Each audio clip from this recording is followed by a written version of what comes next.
Buenas, Mario. ¿Cómo estamos? Mucho gusto en conocerlo. Mucho gusto. ¿Bien? Sí, bien.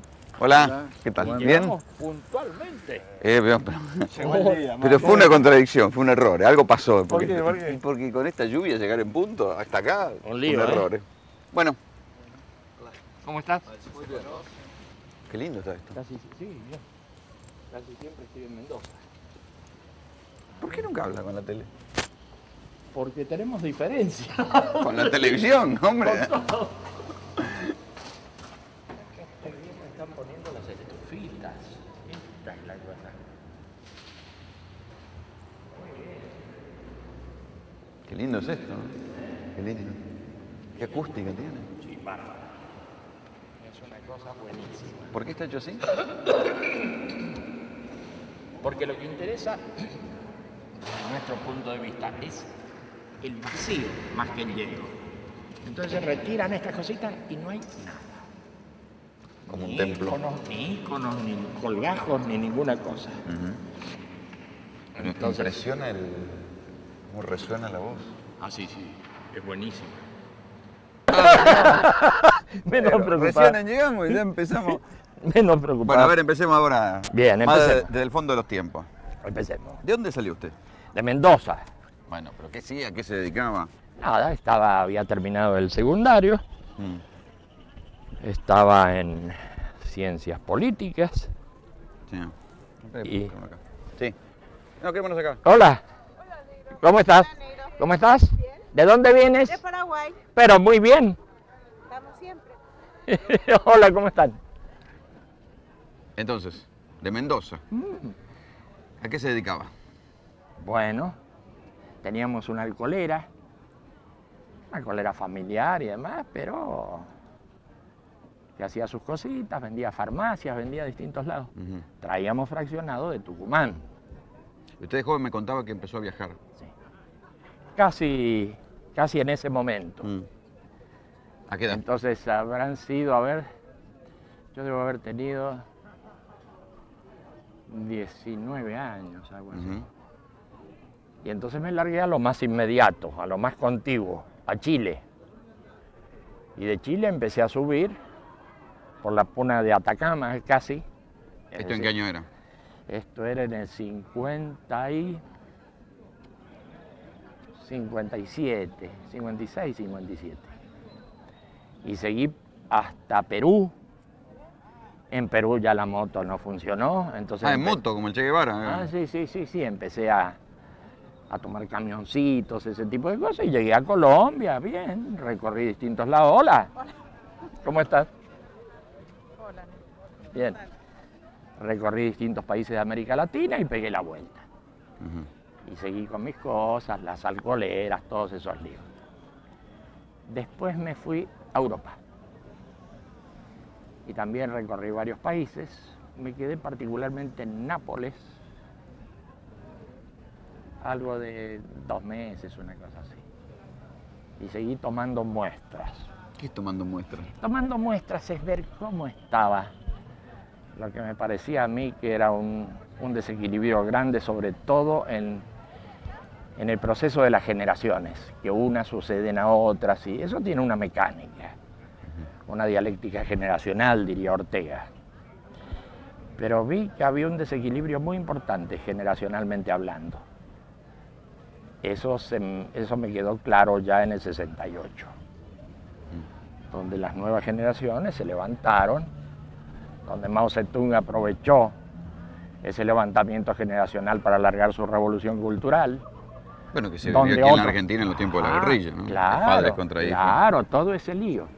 Efectivamente era lo que yo había visto que ya estaba en formación. Estaba en el aire. Sí, estaba, claramente en aquella época. Esas eran las muestras que tomaba, sobre todo eran muestras generacionales. Los que me dieron muchas pautas de esos cambios generacionales eran los artistas jóvenes. Había muchos cambios en la visión del mundo de los artistas jóvenes que no tenían acceso a los medios, que no tenían acceso al gran teatro, a la gran exposición. Y me acuerdo particularmente de un grupo que se autotitulaba nadaísta, nadaísta. La nada misma. La nada misma, los nadaístas esos negaban todo y lo negaban con una fuerte dialéctica con sus padres, con el sistema establecido, con los valores establecidos. Eso me dio una sintomatología importante de lo que empezaba a desarrollarse. ¿Qué edad tenía en aquel momento? Y ya tendría 20 años, algo así, 22 años. O no, 10. Sí, por ahí, 20 años. Vuelve a Mendoza. Vuelvo a Mendoza. Me sigo dedicando a mis cosas. Después me voy a Europa. Sigo tomando muestras. Lo que pasa es que yo salté al 68 para aclararnos este asunto de que las muestras que tomaba me sirvieron para entender eso que ocurría 10 años después. A ver, pero para Yo el año... estoy en el 58 tomando esas muestras y viendo todo eso y viendo esa dialéctica generacional en marcha. Y en el 68 ya veo que en la Politécnica de Roma, en la Universidad del Cairo, finalmente en París, finalmente en París, y no al comienzo, finalmente en París, y la revolución cultural de Mao y todos esos fenómenos, ahí veo explotar esa dialéctica generacional que simplemente había visto en pequeños círculos de artistas, de jóvenes rebeldes, y todo aquello ahora tomaba un carácter psicosocial. ¿Qué edad tenía usted en el 69? En el 69 tenía 30 años.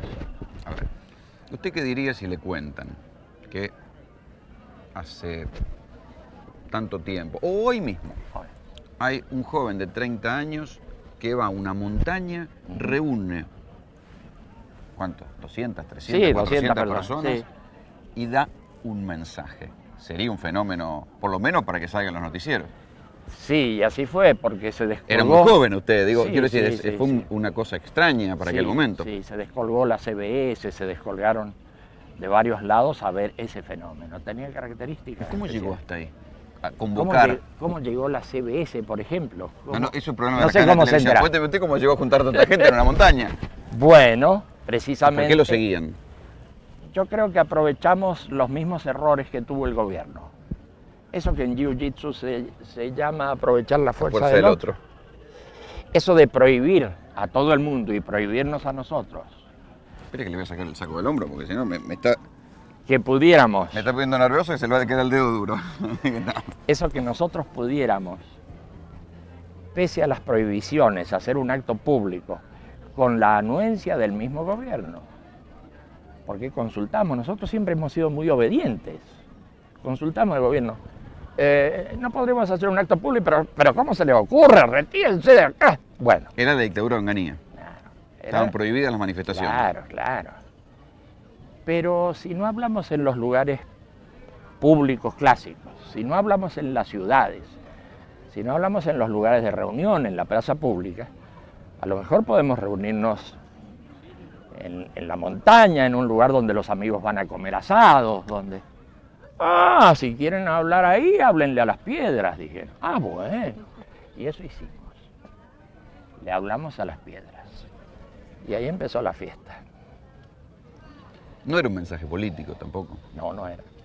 No era. Sin embargo, el régimen se sintió tocado y nos largó todos los medios que tenía en sus manos para deformar la realidad de nuestro mensaje. ¿Qué dijeron de ustedes en aquel momento? De todo. ¿Qué sé yo? ¿Qué dijeron? Bueno, cuénteme, hombre. Dijeron, hablaban de gurú ellos. Ujú.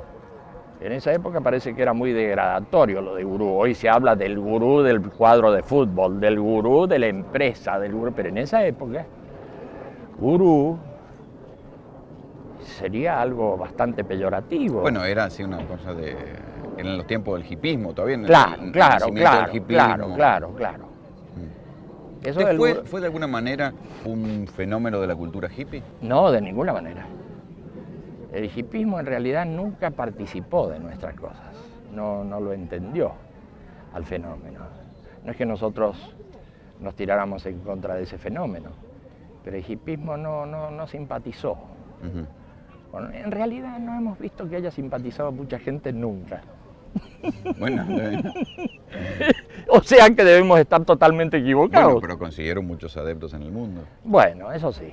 Pero claro, también los países del mundo son como 164, según Naciones Unidas. Entonces, si ponemos unos pocos miles en cada país, el bulto es grande. Pero en cada lugar son grupos reducidos en realidad. Son grupos reducidos. Veremos qué dice el proceso. ¿Cuáles eran los conceptos fundamentales de aquel mensaje del 69? Bueno, eran la no violencia. Era que el tema de la violencia no podía solucionarse simplemente ni por declaraciones ni por acciones políticas, porque el tema de la violencia era algo más hondo, más profundo, más de adentro de cada ser humano. Recordemos que en aquel momento en el contexto político había dictadura de un lado y del otro lado una naciente guerrilla que se Claro que sí, ¿no? claro que sí, y todos eran violentos. Entonces, claro, no nos querían de ningún lado. Por ejemplo, la guerrilla o los que eran partidarios de esas cosas, veían en nosotros gente que trataban de desviar la revolución, de ablandar los ánimos combativos, de decepcionar a la gente joven en su lucha por la libertad y todo aquello. Así nos veían. Estoy hablando de la gente bien intencionada, no de los que tiran a matar porque sí. No, ellos nos veían como un fenómeno desviatorio. Y las dictaduras ni hablarlas. Las dictaduras nos veían como... ¿Las religiones? Las religiones, bueno, la religión oficial de acá en ese momento, que era mucho más fuerte que ahora, digamos, era más fuerte, algunas cosas se han relajado. El catolicismo era muy, muy contra y muy enemigo. ¿Qué decían de ustedes? Y nosotros seríamos una secta para ellos, una secta satánica o cosa por el estilo. Satánica, está jodido. Claro, satánica. Y los protestantes en Inglaterra y en otros lugares nos veían también como gente de lo último. Así que en estas áreas... Ahora, ¿cómo? Volvamos un poquito atrás. ¿Cómo algo que nace en el 69 de Mendoza de pronto aparece con seguidores en otros países del mundo? Así es. ¿Por qué? Yo creo que la dictadura nuevamente nos ayudó mucho, en el sentido de que mucha gente tuvo que irse. A mucha gente la metieron presa, a mucha gente la persiguieron y la gente voló.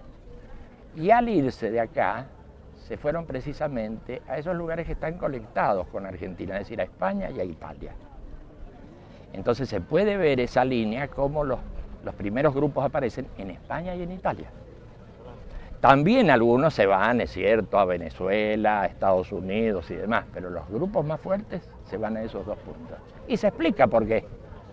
Por similitud de idioma, por rasgos culturales comunes, se van a esos dos lados.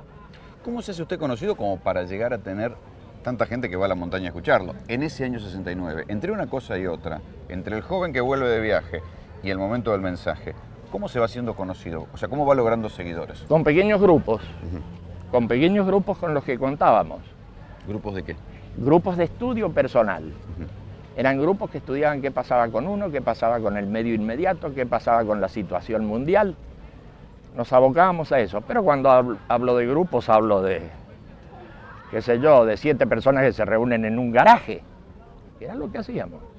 Bueno, en aquel momento había una costumbre de juntarse a leer y a debatir. Claro, claro, no era nada lamentablemente normal. Perdido esa costumbre. Sí, no era nada normal. Y esa gente, si seguimos la línea, vamos a ver que estaba, ¿dónde? En Mendoza y en Chile, que está al lado. Entonces se formaban esos pequeños grupitos. Algo ya se empezaba a ver en Buenos Aires.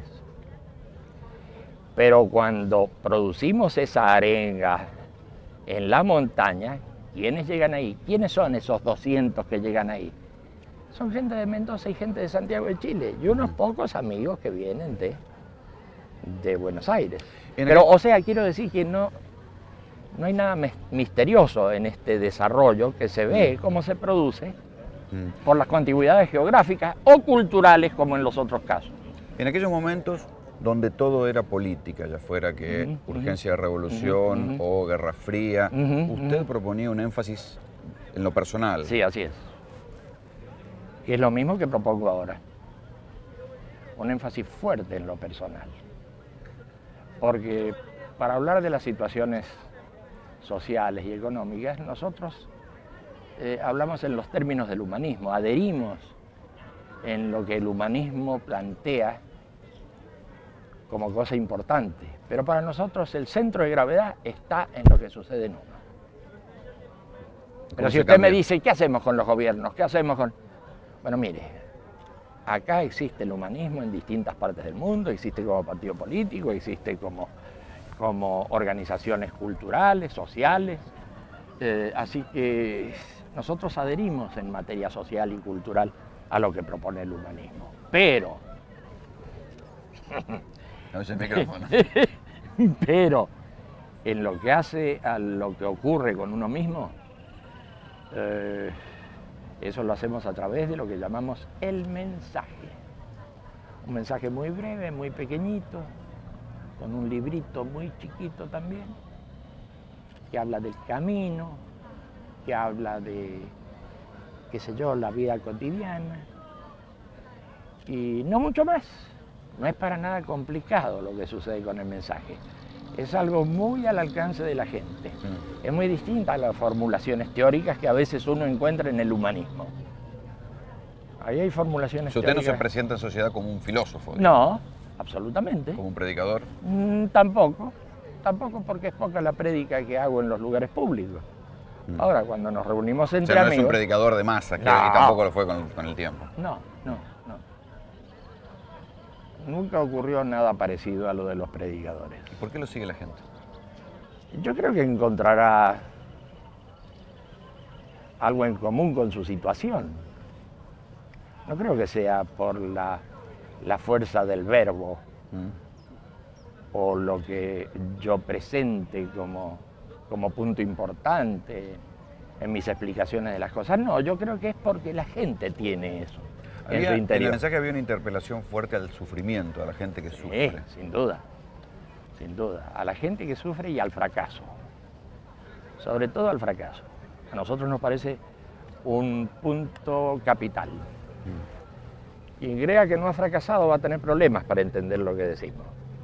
En realidad no va a tener problemas porque es alguien de éxito. Y eso que era otro tiempo, donde había otras ilusiones, ¿no? Sí, Pero por supuesto. Esto después con los años, cuando se empezó a hablar del no future y de... Sí. Es con el tema del fracaso, donde nosotros ahí hemos puesto especial énfasis. ¿Por qué la cuestión del fracaso y del sufrimiento es un punto de tal atracción para la gente, o para la gente que escucha? Y porque la gente lo reconoce como real, como verdadero, como experimentable. No es algo que esté publicitado en el sistema. Usar la palabra fracaso es lo menos convocante y lo menos publicitario que uno puede imaginar. ¿Cómo decir? Lo menos seductor. Nosotros somos fracasados. ¡Ah, muy bien! Eso no lo vamos a escuchar. Es todo lo contrario. Entonces hay Pero habla del sufrimiento íntimo de la gente. Claro. Entonces hay tal verdad en lo que decimos que mucha gente lo registra y dice, bueno, esto debe ser así, posiblemente. Por ahí va.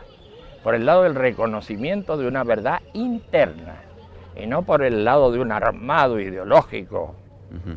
No, es por el lado del reconocimiento de una verdad interna.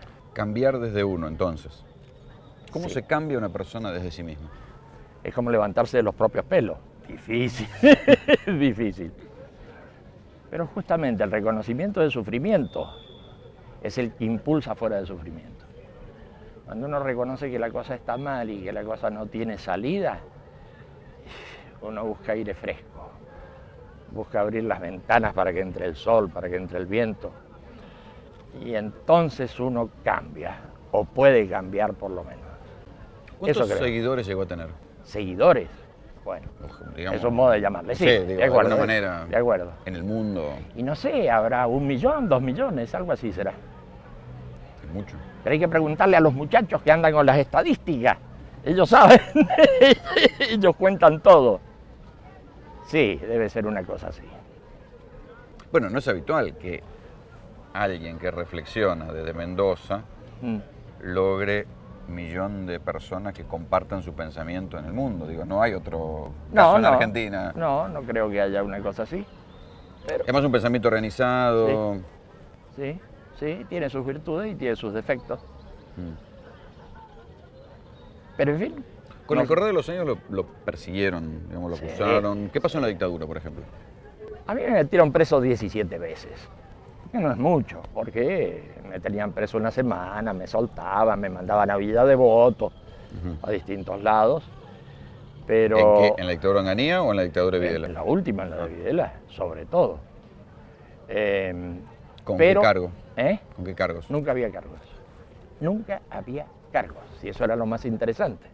Que le metían preso en Mendoza y lo mandaban para acá. Ah, claro. Por ejemplo, hicimos una conferencia en la Sociedad Suiza, acá en Buenos Aires. ¿En qué cabeza puede caber que en medio de una conferencia aparezcan unos tíos llenos de ametralladoras y metan a 500 presos por estar en la conferencia? A ellos los tuvieron que ir soltando.